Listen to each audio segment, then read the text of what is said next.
எல்லாருக்கும் வணக்கங்க. இன்றைக்கி பார்த்தீங்கன்னா மாவு அரைக்க போகிறோம். இட்லி மாவு, தோசை மாவு ரெண்டுத்துக்கும் ஒரே மாவு தாங்க இப்போ அரைக்க போகிறோம். அதுக்கு அரிசி, உளுந்து, வெந்தயம் எந்த அளவுக்கு நம்ம ஊற வைக்க போகிறோன்றதை நம்ம பார்க்க போகிறோம். இதுதாங்க என்னுடைய மெஷர்மெண்ட்டு கப்பு. இதில் தான் நான் சாதம் வடிக்கிறதுனால இதில் தான் அரிசி அளந்து போடுவேன்.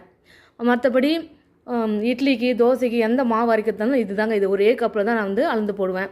இப்போது இது சாதாரண குண்டு அரிசி தாங்க, உங்கள் எல்லாருக்கும் தெரியும்.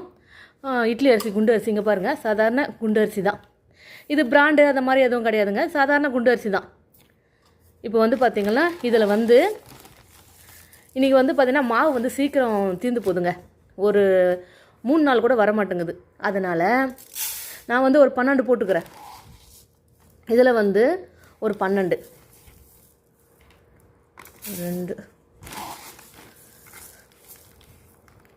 3,